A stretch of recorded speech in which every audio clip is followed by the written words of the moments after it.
Hello everyone, so welcome you back to Ashok Tutorials. Well, today, last time we have learned in our last video about Jean Piaget, right? Another psychologist, and today we are going to study about another one more psychologist, that is Leo Vygotsky. So who is Leo Vygotsky? What theory has he given, and like what are the his postulates or theory or his work or experience? So we shall be discussing all those in this particular video. All right, so let's go and see what we have.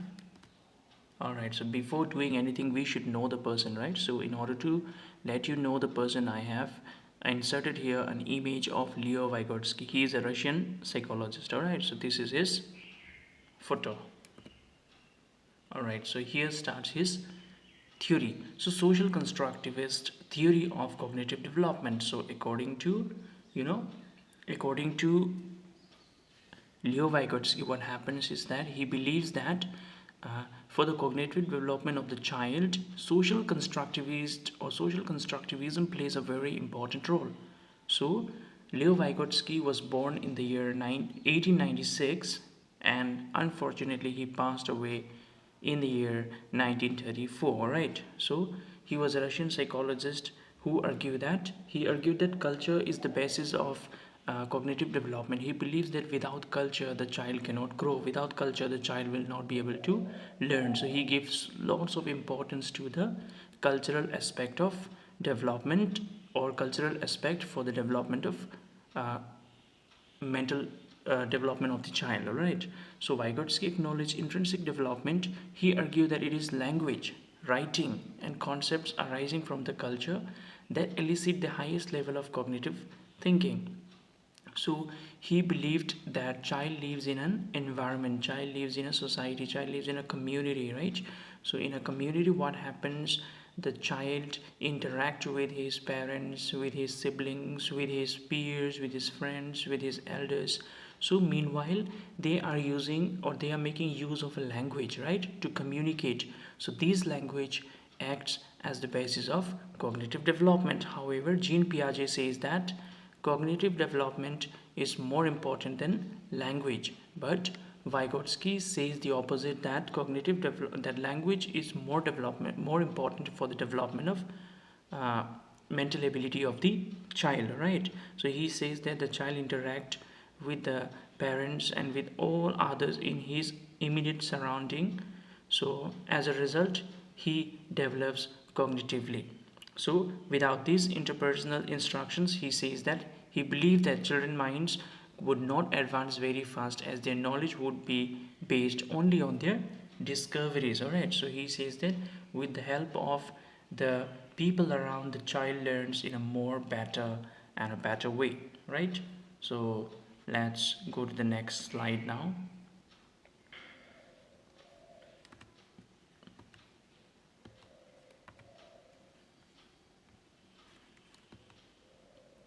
Well, now three important aspects according to Vygotsky. So let us see what are the three important aspects according to Leo Vygotsky. So let me take the pen here. All right. All right. So see, my dear friends, this is very important. All right, this is very important.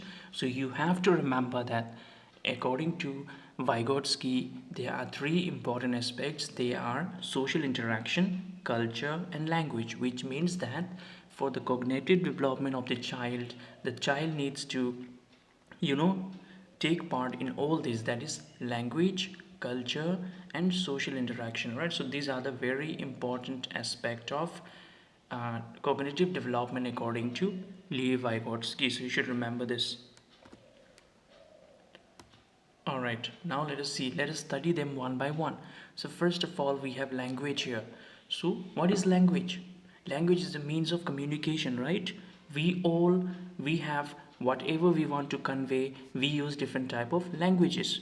Some of us we speak Khasi, some of us we speak Garo, some of us we speak Panar, Bengali, Hindi, then Assamese, right? Nepali.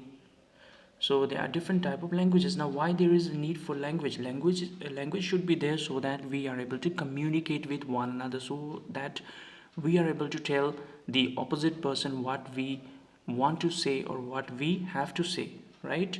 So what happens, social interaction means the child interact with the family. See, this is what I already told you. What is social interaction? So social interaction means the child will interact with the family, with the elders, friends, peers, teachers, relatives, etc., and develop the language, which as a result help in the cognitive development of the child. This is very simple, you understand, I hope. Vygotsky has given a lot of importance to language development of the child, unlike Piaget. So this is what I already explained to you. Let's go to the next slide. Alright, so here we have social interaction. So what do you understand by social interaction? The child lives in a society, as I have already told you, and they follow a culture in a society, right? As we believe that the people of Meghalaya, we have a diverse culture, right? We have a society with diversity. We have different type of cultures. Garos have different kind of cultures. Then Khasis, they have different type of cultures, right? Assamese, they have different types of cultures. So like that.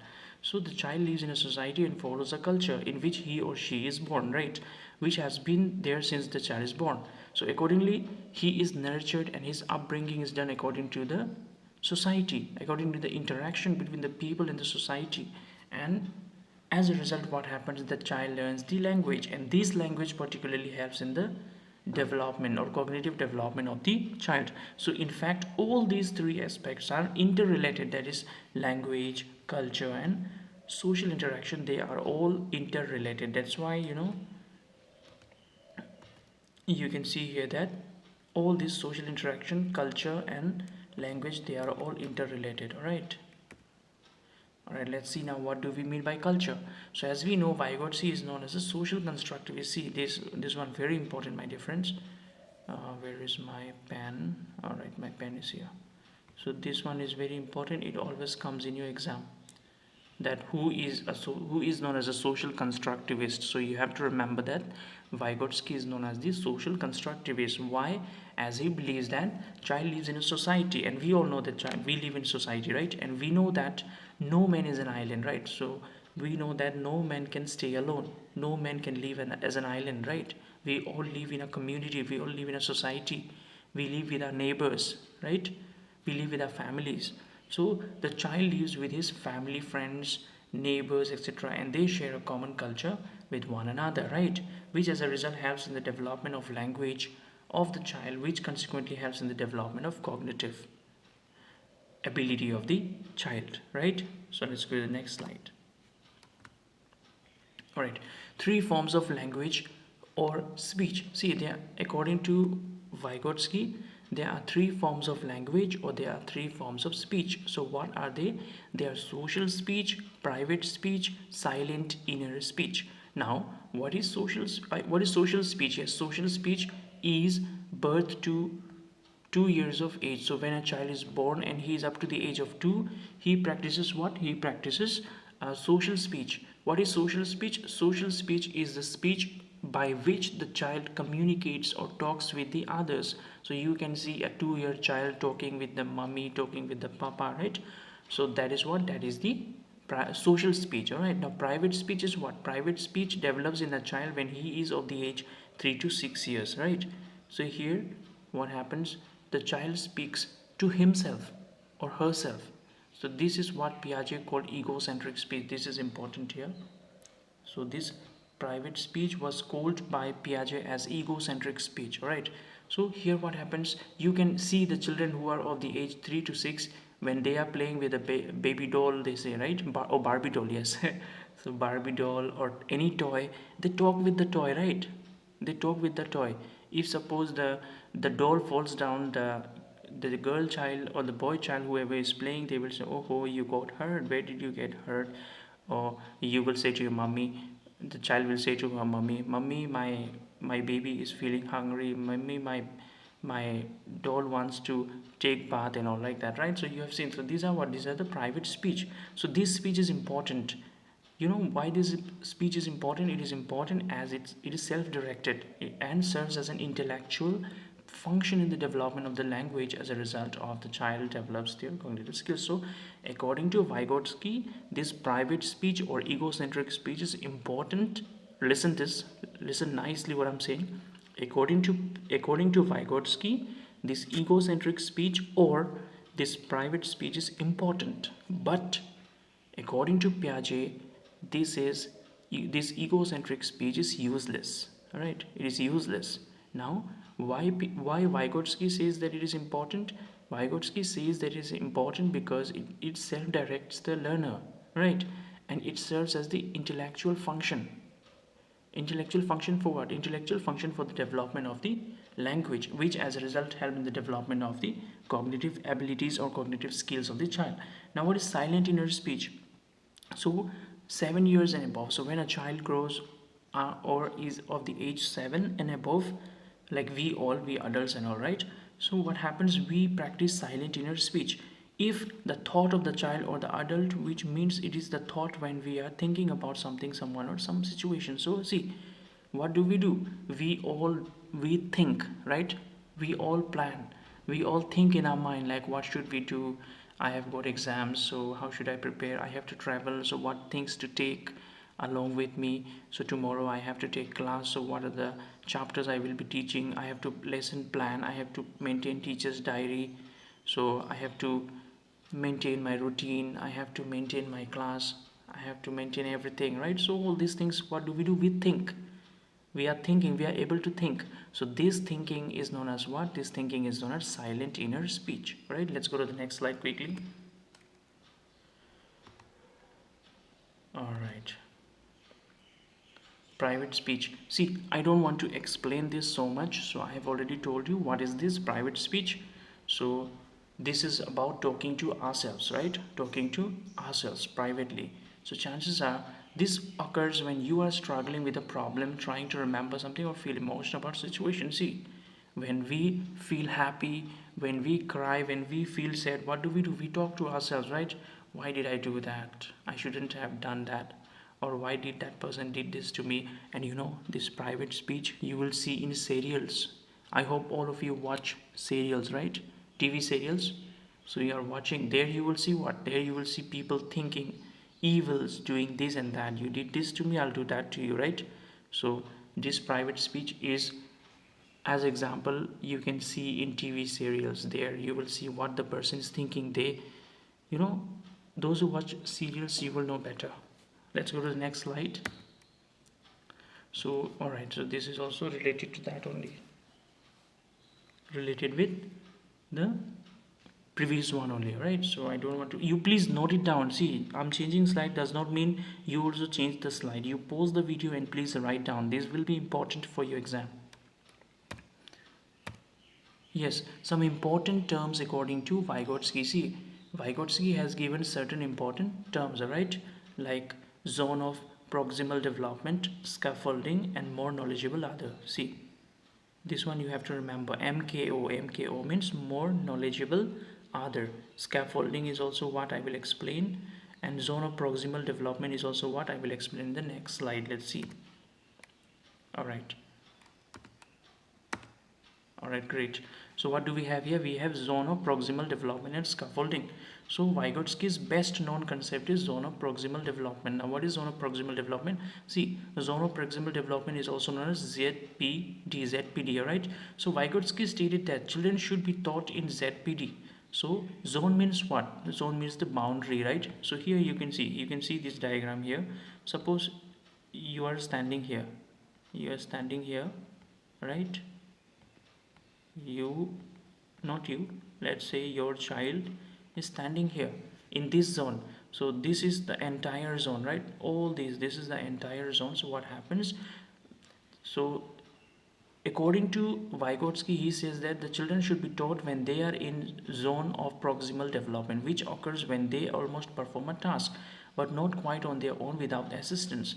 So it means that the child can do their work, but they are not able to do it. They have the ability, but they are not able to do it without the help of somebody. so they need little bit of assistance. All right, so with the right kind of teaching, however, they can accomplish it successfully. A good teacher identifies a child's zone of proximal development and helps the child stretch beyond it. Then the adult or teachers gradually withdraw support until the child can perform the task unaided. See, whatever you have seen in the previous slide, that is zone of proximal development, scaffolding, and more knowledgeable other, they are also all interrelated. Now you see, suppose a child is trying to solve the mathematical problem. So till here he have solved, all right, till this zone he could solve by himself.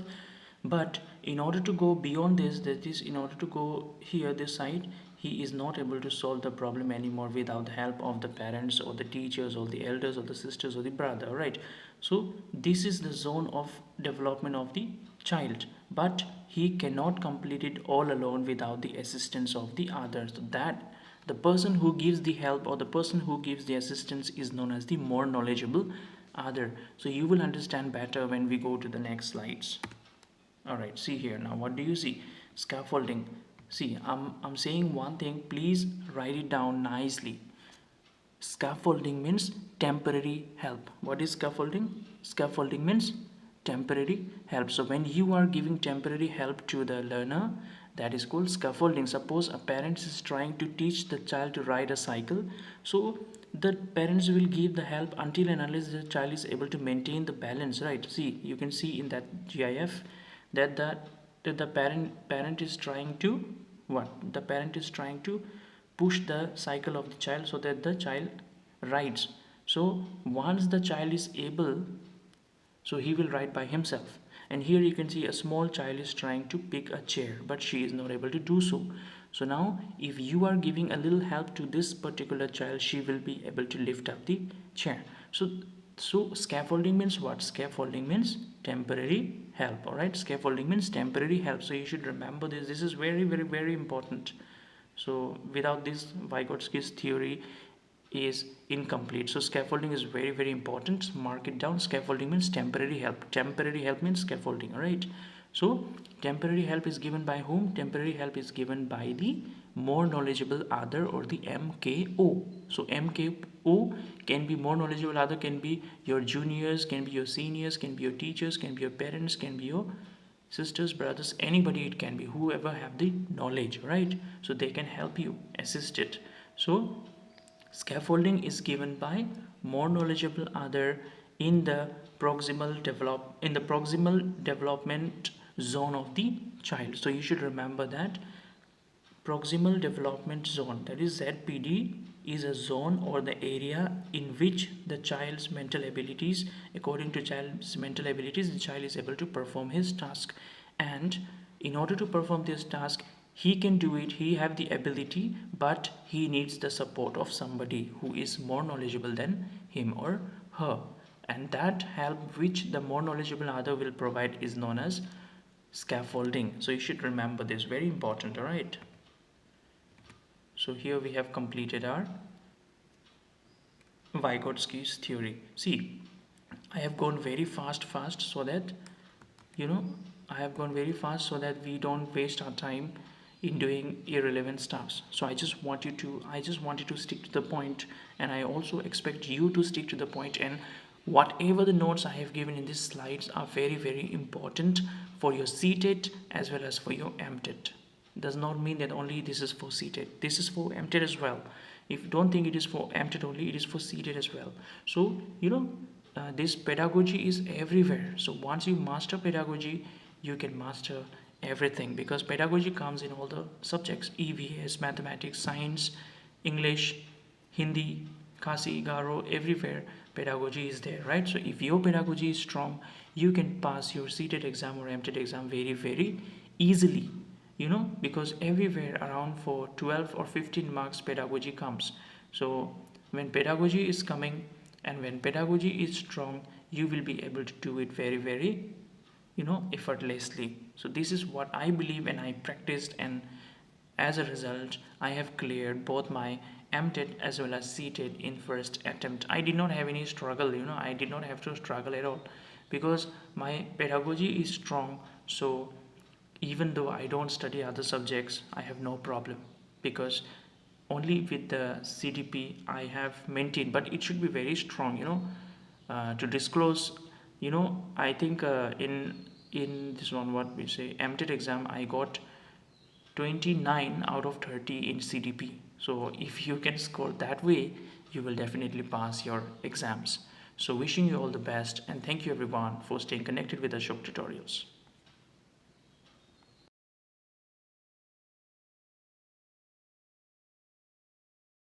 Hello everyone, so welcome you back to Ashok Tutorials, Meghalaya's first MTET channel. Well, today I am going to take a class, or I'm going to make a video on a very important psychologist. All right, so you will come to know who is that psychologist. So this topic which I'm going to take in today's class will be applicable to both the papers, paper 1 and paper 2 of seated exam 2024. All right, so those who are preparing for your seated exam 2024, kindly go through this video, and I will try to make this video as small as possible. All right, and yes, whenever like slides are changing, you please take a notebook, take a pen or pencil, and please write down the notes, because I will not be able to give you the notes in the form of PDF and all right, so I just want you to watch the video and side by side make your own notes by clicking to by clicking the video, right? By pausing the video, you please make your own notes. So let's get started now. So let's see what we have.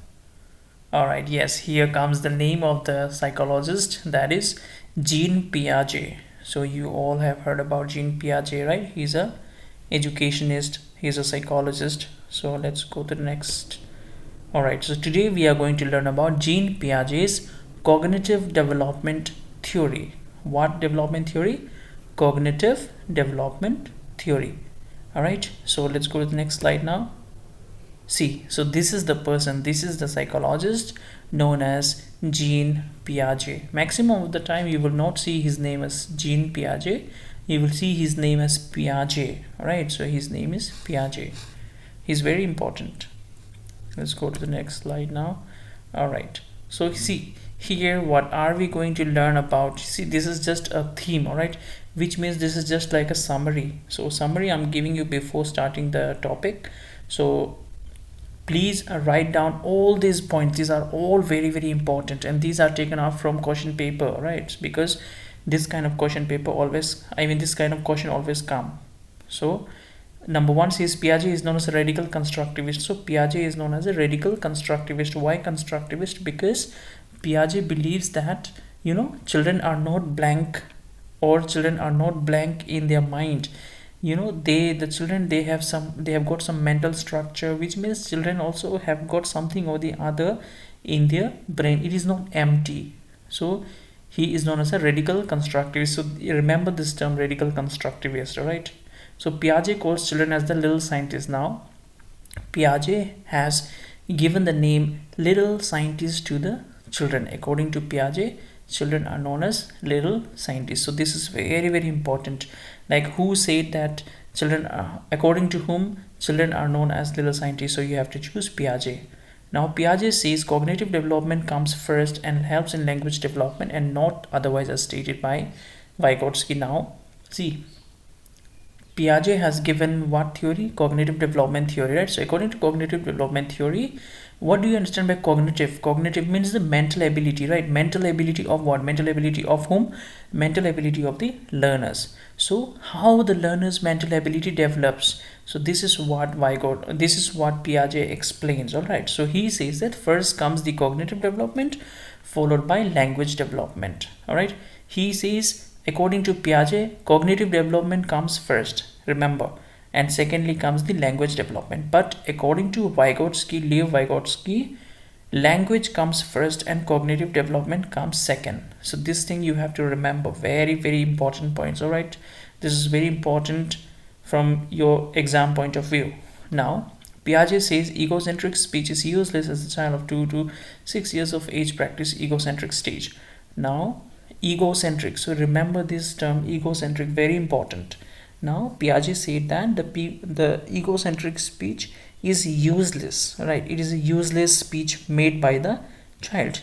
So what is this egocentric speech? We will learn in the next slide. All right, now, but do remember that Piaget did not give any importance to egocentric speech. A child is not a blank at mind, but are born with some mental structure. So this is what I already explained. Now children can think in same amount as adults, but their thoughts are different kinds. Yes, this is also a very important point. So this question has already come in exam, which means that, you know, children, what happened, the amount of thought the child can think is same as adult, but only the difference is that the child, they are, the child, they are thinking, they have different type of thoughts or different kinds of thinking. Like for example, we are thinking about our breakups, we are thinking about our career, about our job, about our families, friends, right? But then the children might be thinking about the how the like toy is broken, or where is my toy, or why my papa is not giving me the sweets, or why my mummy is not cooking for me, or why my dad is sad. So these things, these things are what these things are what the child will think. So it is of different kinds. Now the last point is very very important one, that is what Piaget says: heredity affects mental development or maturation of child. Now according to Piaget, it is believed that heredity plays a very important role in cognitive development of the child. So whenever you see a question where it is said, who said that heredity affects mental development or heredity affects cognitive development, you have to choose Piaget as your option. All right, great. Now see, according to Piaget, there are 4 factors which affects learning process in the children. So the factor number 1 is maturation.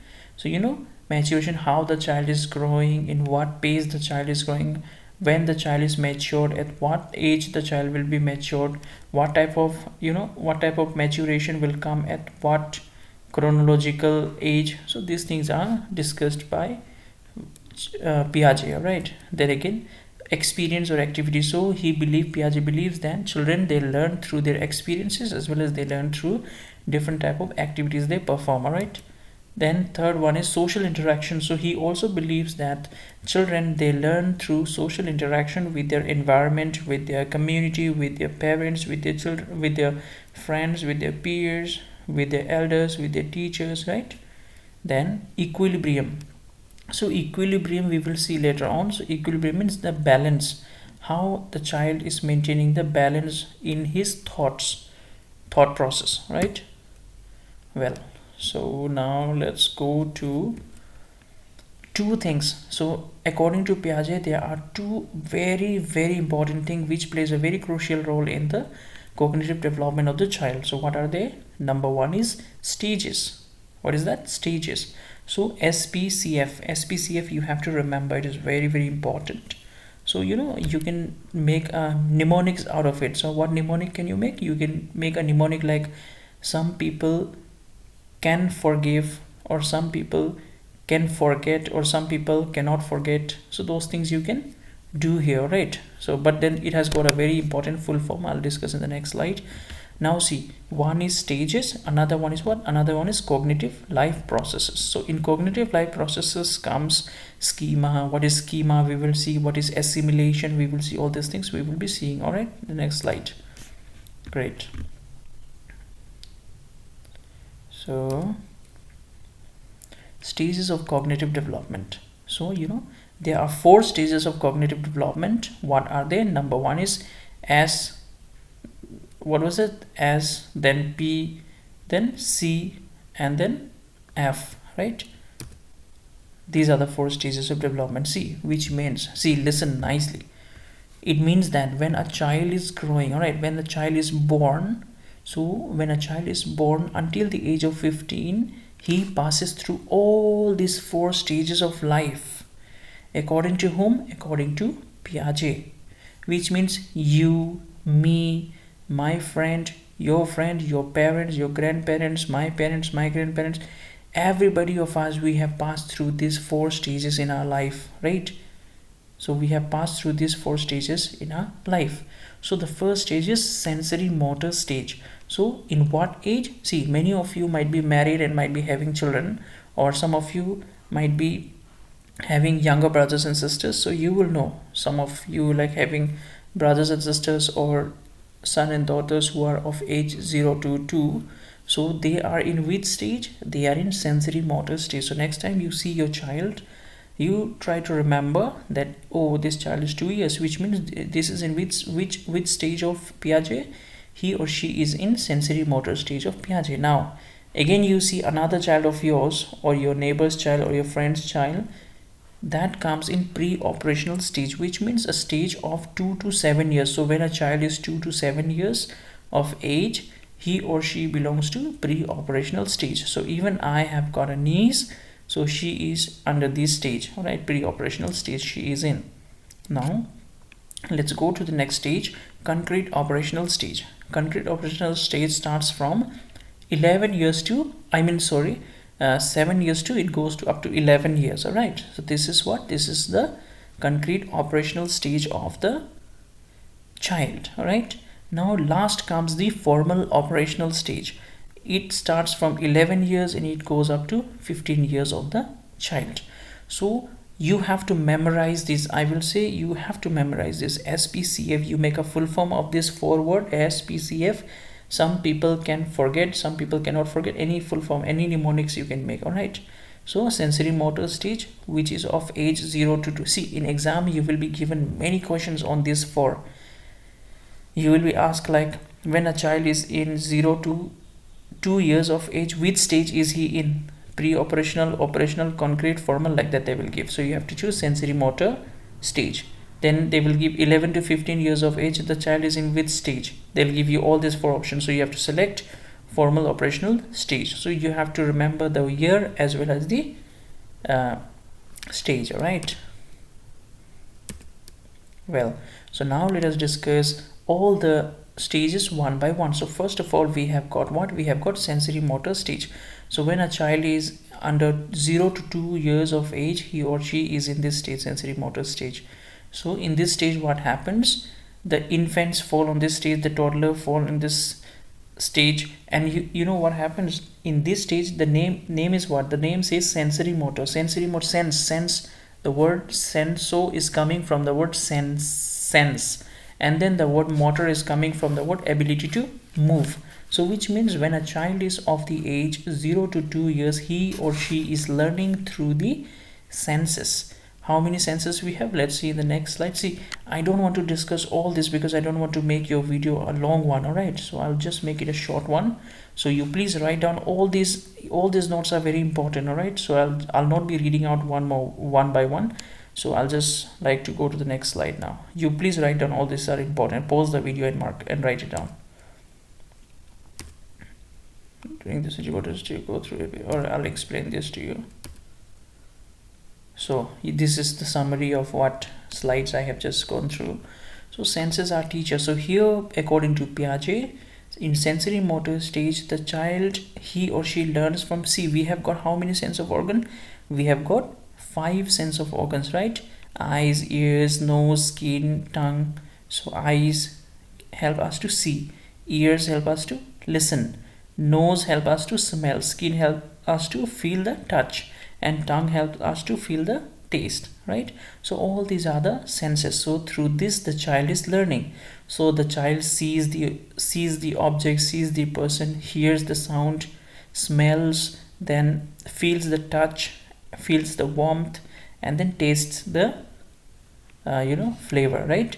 So object permanence. So see, they will be asking you one question like, in which stage of Piaget do the child they have or they develop object permanence? So you have to say sensory motor stage is the stage in which object permanence is there.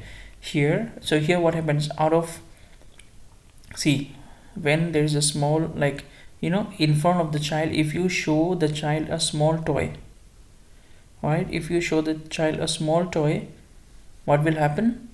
It does not become out of sight, out of mind, which means even if you show the child and remove the object, the child will still believe that that object is present somewhere or the other, right?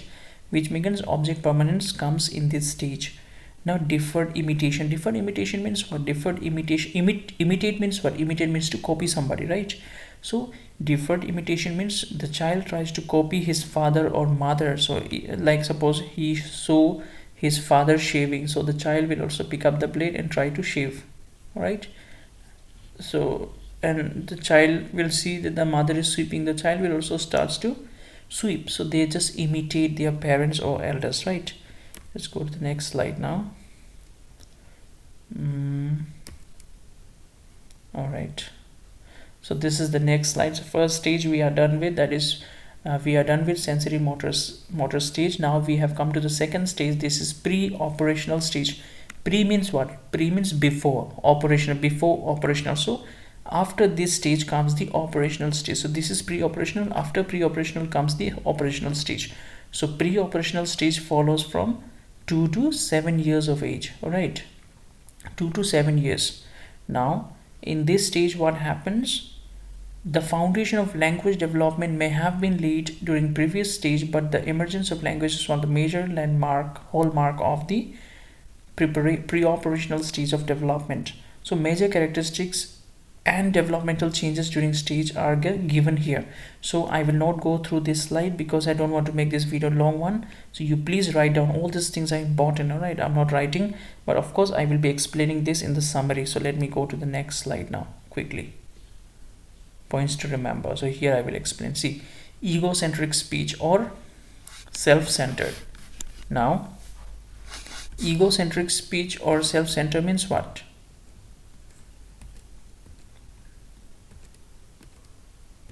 All right, egocentric speech or self-centered. Now see, when the child is in this particular stage, what happens? The child thinks that, you know, what he thinks is true, or what he feels, everybody feels the same. What, like, child thinks that he is the hero, right? Child is the hero, so everybody have to follow him, everybody have to, you know, make him happy. Like, child thinks that everybody thinks that what he thinks is correct. Like, if the child feels happy, he thinks that everyone is happy. If the child is sad, he thinks that everybody is sad. All right, so this is what is called egocentric speech. So this is, according to Piaget, is useless, but according to Vygotsky, this is known as private speech. Now see, intuitive or transductive reasoning or illogical statements. So here in this stage what happens? The child will make illogical statements, which means the statements in which there will be no logic. All right. Suppose if he sees that a ball is round in shape, right? A ball is round in shape. So he can say, by looking at the, you know, moon, that is my ball, right? That way of illogical sense he will make. Now see, irreversibility. Now here what happens? The child, you know, they are not able to think irreversibly, which means only in one direction the child is able to think, which means if you teach the child 7 plus 1 is equal to 8, the child will understand only 7 plus 1 equal to 8. The child will not understand 1 plus 7 is equal to 8. The child will not understand this one. All right, which means lack of reversibility is there. Then animism. Animism means what? Animism means that the child thinks that all the non-living things in this world are also living, which means, suppose if a child falls down from bed, and if you hit the bed or slap the bed 2-3 times, the child will think that, oh, even this bed has made me fall down. Now this bed also got beaten by my mommy or by my papa, so you know, even this bed might be feeling the pain. So they think that everything is living in this world. The shoes are living, right? So you might have seen children, what do? They bring their, you know, Barbie dolls, and they say, mommy, she is hungry, mommy, she wants to sleep, mommy, she wants to take bath, right? So they think what? They think that they are living. All right, they are living, they think. All right, now comes the third stage, that is concrete operational stage. See, by the word itself, concrete means what? Concrete means which you can touch and feel and sense, right? That is called concrete. Concrete means you can touch and feel. So now, while children are still very concrete and literal in their thinking at this point in development, they become much more depth at using logic. All right, so all these things, please you write down, right? I want you to write down all this. These are all important, but I will go to the summary. All right, I'll directly go to the summary. So what is the summary here? All right, things to remember. All right, so here what happens, so you understand that whenever we are talking about what was this, just excuse me, concrete, yes, concrete operational stage.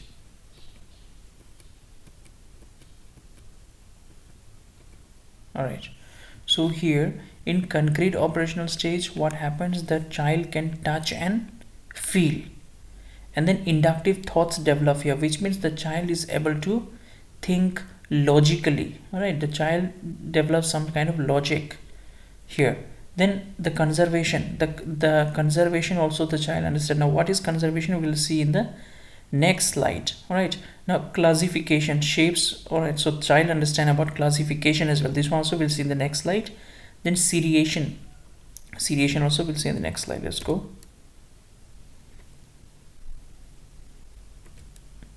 Conservation. So conservation means what? Conservation means, suppose you have taken a bucket and you have taken a glass.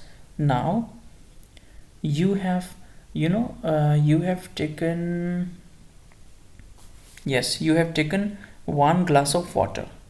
Now 1 glass of water you have put in the bucket and 1 glass of water you are holding.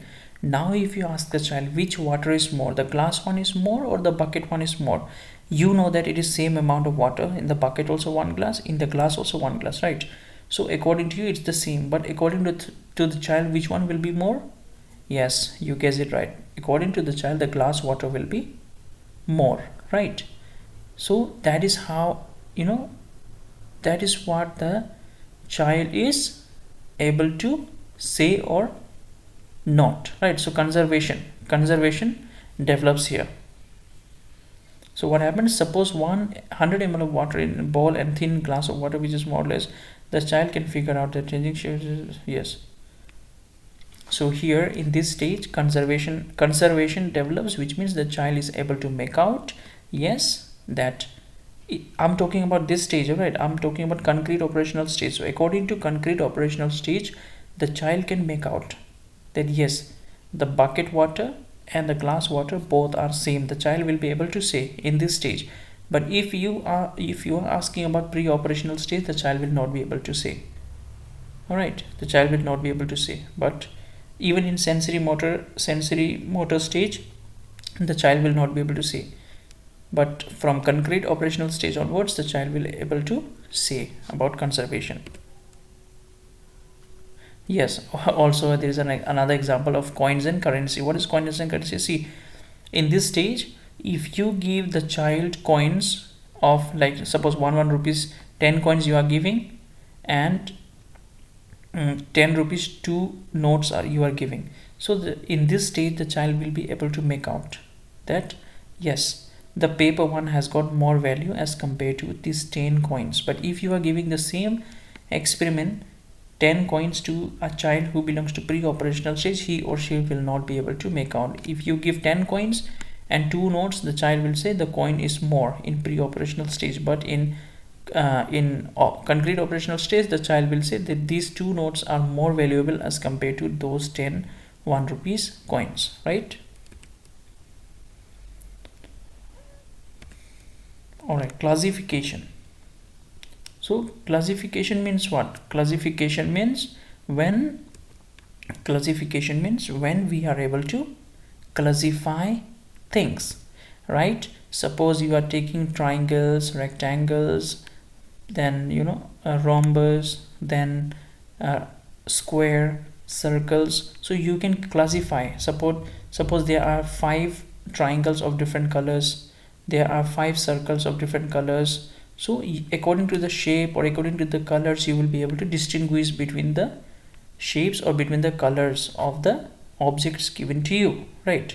So that is what classification means. Classification you understand very well, especially if you are from science background, you really understand about periodic classification, right? Chemistry, you have all studied about periodic table. So how the metals are, non-metals are, metalloids are classified there, you know very well, right?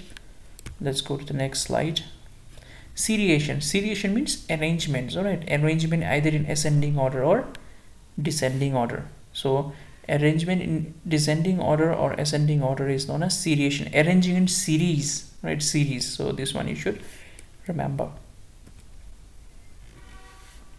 All right, now let's go to the next slide. So formal operational stage. So this is the last stage according to Piaget of child development. All right, so these are the important points. So when a child is of 12 years and above 12 years up to 15 years, the child follows this formal operational stage. So what is there in formal operational stage? We will see,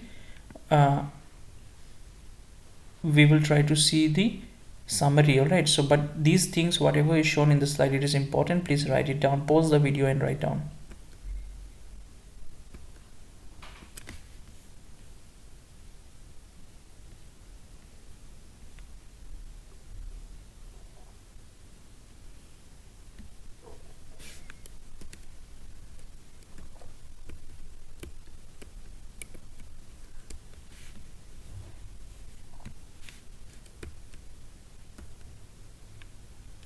So in this stage, what are we going to learn is that things to remember is that deductive reasoning. So here the child is able to think deductively, or the child develops the deductive reasoning, which means the critical thinking. The child develops critical thinking, so the child is able to think critically. Then abstract thinking. So here what happens, the child is able to make understanding or comprehension based on the abstract, on the thinking, the imagination. So they have got very, very nice imaginative skills here. So abstract things also they can understand, which we cannot touch and feel. Emotions they understand, feelings they understand, right? Anger they understand, anxiety they understand. So all these things they are able to understand in this stage. Now hypothetical, scientific or complex thought. Now these are the thought, the hypothetical thought or the scientific thought which the child develops in this stage. That is formal stage. The child is developed fully. It means the child is able to develop the complex ideas. The child is able to understand the complex things, complex structures, then abstract thinking and deductive reasoning skills. So logical and logical reasoning. So all these things the child is able to understand when he or she comes to formal operational stage. This is the last stage according to Piaget. Right. Now what we have, factors that affect learning in children. So now see, in the beginning we have seen that there are 4 stages as well as there are factors also, right? So schema is one of the factors. So now you see, what do you understand by schema? Schema means the idea or the concept or the image of something which you have in your brain. Suppose if I say Arijit Singh, in your brain there comes the image of Arijit Singh, right? If I say Shah Rukh Khan, there in your brain comes the image of Shah Rukh Khan, because you have already seen the person, right? So you are able to capture it or remember his or her face or image in your brain. So another example can be, see, suppose when a child is small, the parents say that whatever is flying is a bird, right? Whichever can fly is a bird. So next time when the child sees a fly, the child will think that that is also a bird, but fly is not a bird, right? It's an insect. Now the next time the child sees an airplane, the child will think that it is a bird again, but that is not a bird, that is a what? That is an airplane, right? So that is what the schema is. Means what the child is having in their brain about that particular animal or particular thing. So suppose if you say those animals who have got 4 legs and 1 tail, they are all cats. So next time the child will see a dog, the child will think that that dog is also a big cat, right? So this is what the schema does. So here in schema also there are 2-3 things. Equilibrium is there, right? So that those things, let's see in the next slide. See, assimilation. Assimilation means adding new information into the pre-existing one. Suppose if I say that every animal with 4 legs and 1 tail is a cat, but then you have seen the next that no, it is not a cat, but that is what? Oh, no, no, no. You are able to, like suppose I have, or maybe your parents have told you in your childhood that those animals which have got four legs and one tail, they are cats. But next time you have seen a dog and you ask that is what type of cat is this? This is not a cat or it is a cat. Then that person will say this is not a cat, but this is what we call a dog. So next time you will understand that dog looks like this and a cat look like this. So you have already added one more information into your pre-existing one, which means now you can recognize how a dog looks and how a cat looks, and you will be able to differentiate between the two. So this is what we call assimilation. Assimilation means adding new information into the pre-existing one. Now next, let's see what we have. Accommodation we have next. Accommodation means modification of new information into the pre-existing ones. Now see the example I was giving you in schema, the same example applies here. So it is like when accommodate means what, to modify your thought. So suppose I told you that four-leg animals are all cat, and later on somebody told you that not all four leg are cats, but dogs also can be there, cow also can be there. So the child will modify his or her thoughts, right? The child will modify it, the data, the pre-existing data or information. A child may think that an animal with four legs are all cats, but then one day the child sees a cow and thinks it's a big cat, and then after some time what happened, he realizes that it sounds like different and gives milk, etc., and believes that it's a cow but not a cat. So this is another information. The child has modified his thought, right? So this is, see, accommodation, assimilation, those things are quite similar type, but it is different. So if you are, if you feel the need, please try to learn about it more, but this is not so important. The four stages are very important, not these things are not so important. All right, now equilibrium. Equilibrium means balance. As children progress through the stage of cognitive development, it is important to maintain a balance between applying previous knowledge, assimilation. See, applying previous knowledge is called assimilation, and changing the behavior to account for new knowledge is called accommodation. So this is what as accommodation and assimilation means, and assimilation and accommodation together forms the equilibration, right? All right. Oh, it's the end. So see, I tried my best to make the video as small as possible. So this is how small I could have made this video. So I hope you will love the video. So please watch the video, make your own notes, write down, try to understand, try to slow down, try to make it faster. Whatever you want to do, please do it, but please watch the video full and write and make your own notes. This is very important. So today we have studied about Jean Piaget, the psychologist, and his theory of cognitive development, right? So this is very important. So thank you everyone for staying connected with Ashok Tutorials, and please comment in the comment section and show your love and support by liking, sharing and subscribing to my channel, and show and please, if you don't give feedback, I don't feel like making videos and all. So if you want me to make videos more and more of this kind, see, if you are happy with this video, the next video I'm planning to make will be on Leo Vygotsky. So I'll make another video on another psychologist from Piaget also. Around 15 questions, not 15 but 10 questions will definitely come from Piaget's cognitive development.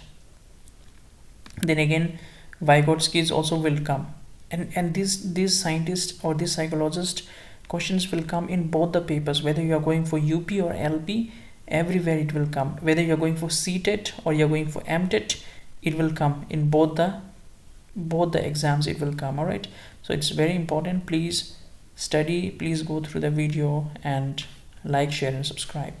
Thank you everyone. Hello everyone, so welcome you all to Ashok Tutorials. Well, before starting my video, I would like to wish you all a very very happy new year. May God bless you with everything you desire for, and may God bless you that you pass your MTET examination very well. So I pray and I wish that each and every one of you connected with Ashok Tutorials successfully pass this MTET examination. So with new year, with new blessings, with new day, with new hour, with new time, we shall start everything afresh, right?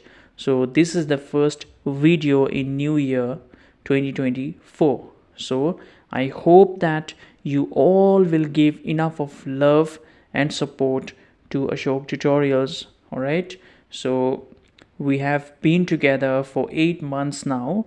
So in in the month of April we will be completing 1 full year.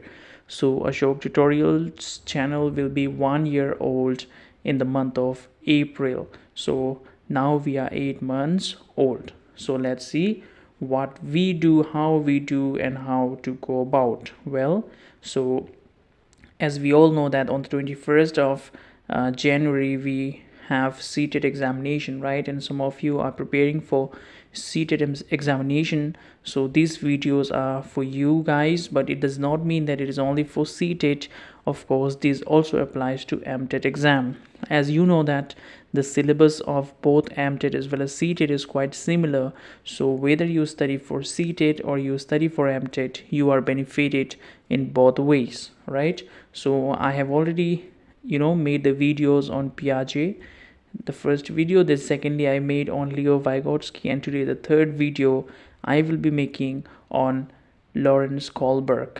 So who is Lawrence Kohlberg? So Lawrence Kohlberg is a psychologist, all right, who gave the theory of moral development. So let us see what did Lawrence Kohlberg did, or he has to say to us. So let us see. Well, so as you can see the picture of Lawrence Kohlberg, so generally we just call him as Kohlberg, right? So Lawrence Kohlberg was a psychologist known for his work in the field of moral development. All right, in the field of what? In the field of moral development. Moral means what? See, moral means the ethics, right? Morals, see, we all study moral science in our school time, right? We have studied moral science. So what does moral science teach us? It teaches us how to respect our elders, how to respect our friends, how to treat our elders, our juniors. So all those morals, right? How to behave, how to respect, how to pray.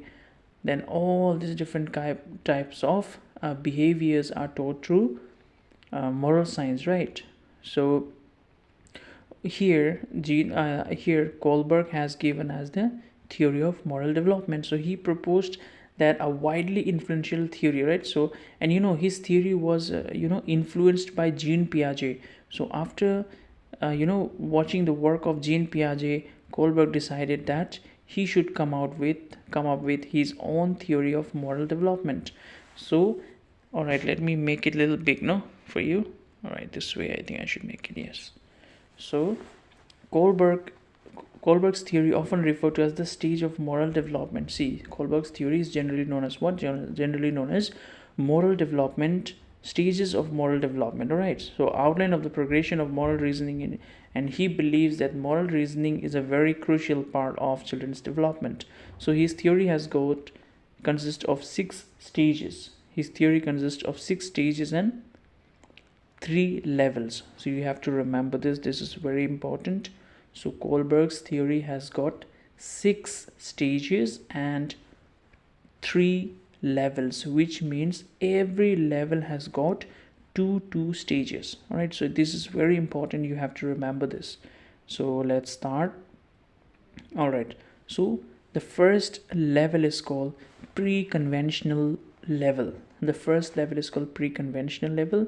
The second level is called conventional level, and the third level is called post-conventional level.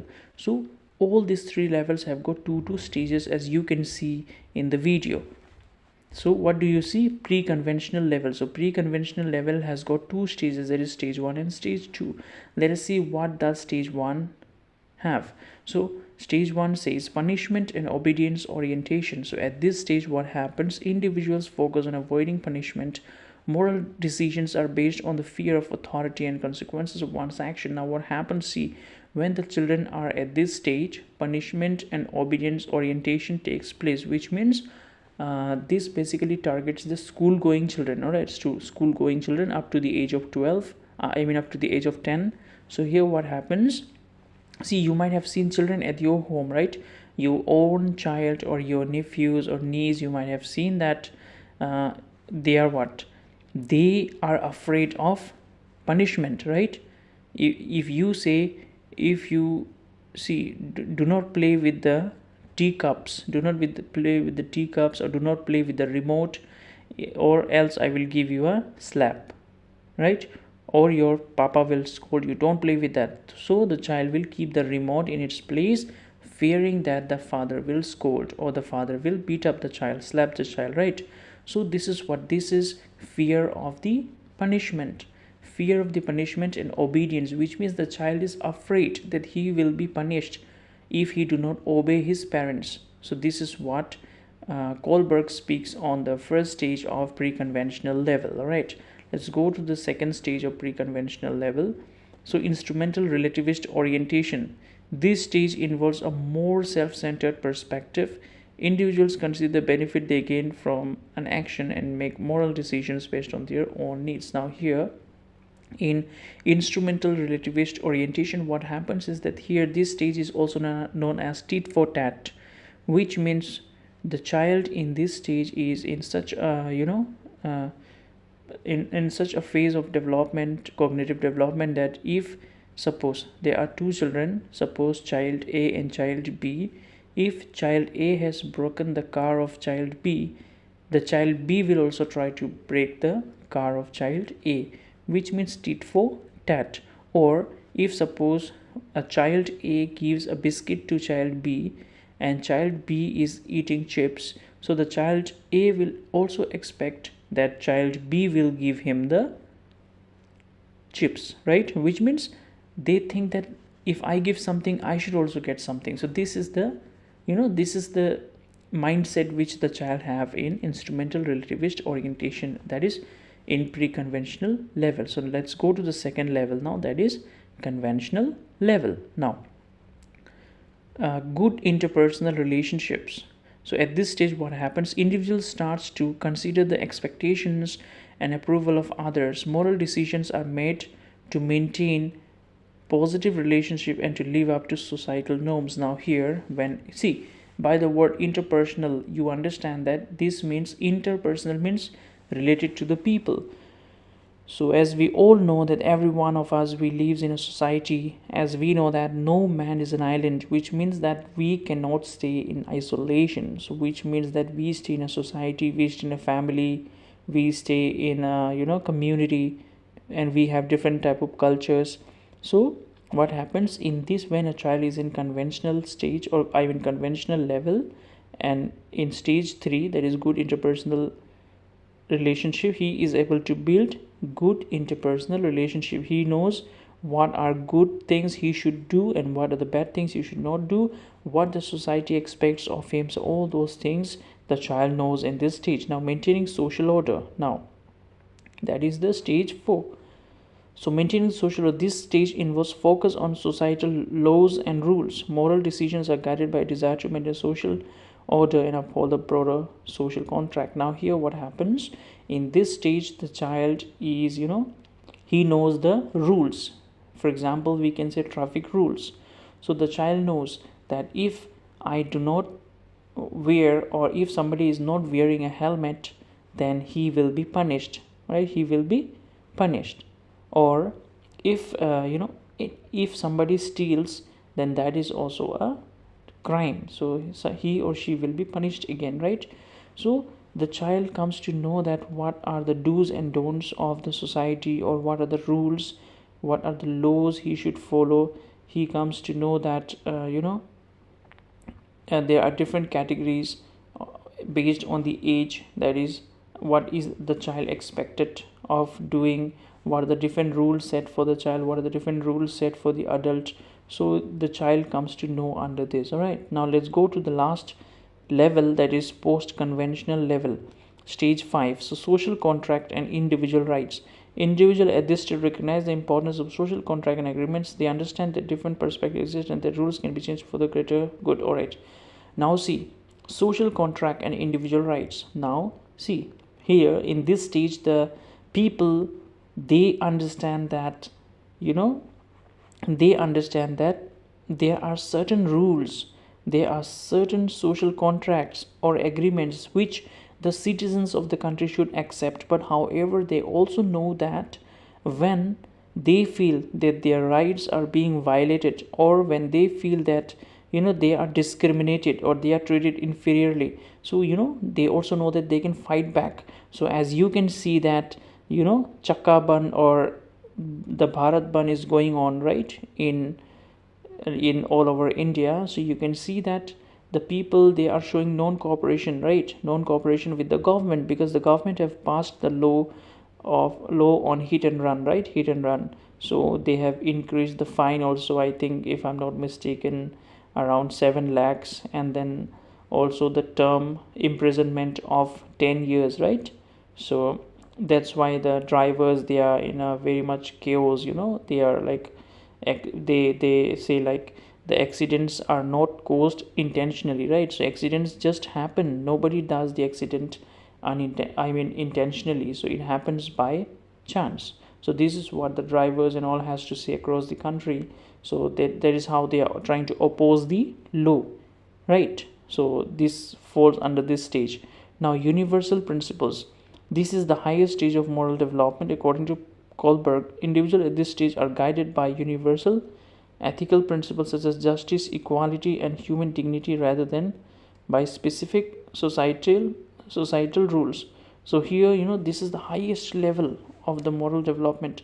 And here what happens, the people are guided by the principles, different types of principles, that is principles of justice. So they believe in justification. They believe that everybody, despite of the rules, whatever the rule might be there, but justice should be done to the deprived people. Justice should be there, equality should be there, human dignity should be there. The deprived person or the people should be treated with dignity. He or she should not be looked down, even though there might exist different type of laws, but these things should be kept in mind, right? Now let us see what we have. So it is important to note that not everyone reaches the highest stage of moral development. Yes, we also have to believe that not everybody will reach this highest level of development. All right, so we have to believe that as well. See, this is the slide, so you can just what you can do is that you can make your own notes from this slide. All right, so, and there were certain factors why, like, people, they did not accept Kohlberg's theory, and they criticized it. So one of the reason was that that Kohlberg included only the boys in his research, boys up to the age of 17. So up to the age of 17, boys were involved in this, in Kohlberg's moral development, this one research. So he did not include any female. So that's why this Kohlberg's moral development theory is also known as gender biased theory. So we believe that it was a gender biased theory because he did not take the opinion of the girl child. So if had he taken the opinions of even the girl child, there might have been different type of responses, right? But since he took only the responses from the boys up to the age of 17, so there were like different type of feedbacks or different type of reasons given by them. So his theory is criticized for gender biasness and also for culture. So different, he studied only, has been specific culture, so has been criticized for cultural and gender biases. So he since he focused only on his country, right? He focused on his country and his people. So we believe that the culture in India will be different, the culture in Nepal will be different, the culture in Japan will be different, right? So maybe his theory might not be so effective if we go through the cultures or the gender. So you should remember these two terms, that Kohlberg's theory was criticized because it was gender biased and culture biased. So here comes a story. Whose story? Here comes the story of a person, right? So his name is Heinz. So Heinz dilemma.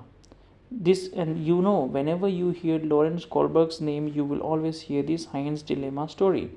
So what happens here? In Kohlberg's research on moral development, he often presented individuals' moral development. Alright, so this is the story here. So the Heinz dilemma involves a man. So there was a man, once upon a time there was a man. So he was a married man and he lived with his wife. However, one fine day his wife got terminally ill, seriously ill she was, and there was he needed a specific medicine for her treatment.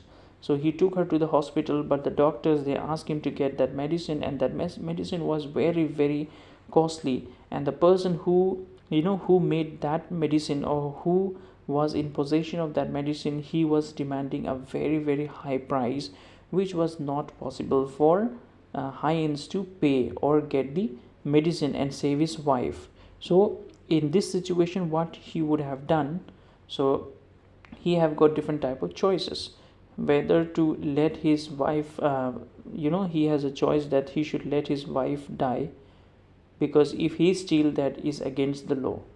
Or he have another option that he can steal the medicine and save his wife and go to the jail. And the last option he had was he can steal the medicine, save his wife, and need not go to the jail, because according to Heinz, this is something not a crime, because he is saving somebody else's life.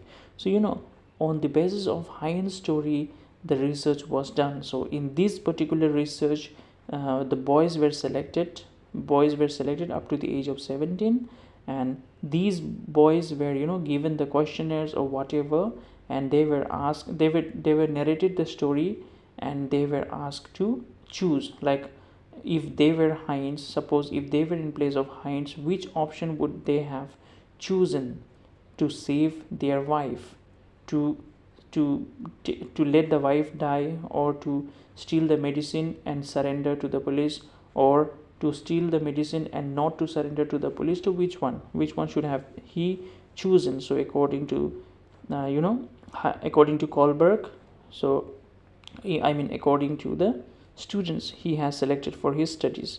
So this was Heinz story. So since we do not have much time, that's why I'm not going so much into detail of all this. I just want you to take note of all this and make your own specific small notes, because we do not have got enough time. So today is already 5th of January 2024. So hardly we have got 2 weeks. So your exam is on 21st, right? So please get ready, study nicely, do not get nervous. All the CDP portions are there in my channel, and playlist is there. So you please, I always suggest you, I always request you, advise you to study the CDP very very nicely, because once you master your CDP, you have a very very high tendency, you have a very high chance of passing the CTET examination or MTET examination. As I always tell you that all the subjects, they have got CDP, maths, be it maths, science, social science, environmental science, mathematics, language 1, language 2, whatever, everything has got CDP in it. So please try to master your CDP. So this is all in this video. So thank you everyone for staying connected with Ashok Tutorials, and my apologies for not being able to upload the videos for quite some time. Well, so this is the video. We are starting our new year with Kohlberg. So let's see how is Kohlberg going to help us in our examination. So I hope each and every one of you will do well in exam, right? So alright, so I have already explained. So the basic, in a nutshell, we can see that Kohlberg's theory is known as a theory of moral development, right? Then he has given 3 levels, and each level has got two stages. So level 1 is known as pre-conventional stage, level 2 is known as conventional stage, and level 3 is known as post-conventional stage. So and then they have got what? They have got the stages. So what are the stages? Punishment, and in pre-conventional you have punishment and obedience orientation, instrumental relativist orientation. Then in conventional level you have good interpersonal relationship and maintaining the social order you have. Then post conventional level you have social contract and individual rights, and the last you have universal principles, right? And then there was a small story of Hines. So if you are interested, you can go through by yourself and study the story of Hines. So this was all in this video. Thank you everyone for staying connected with Ashok Tutorials. Have a good day.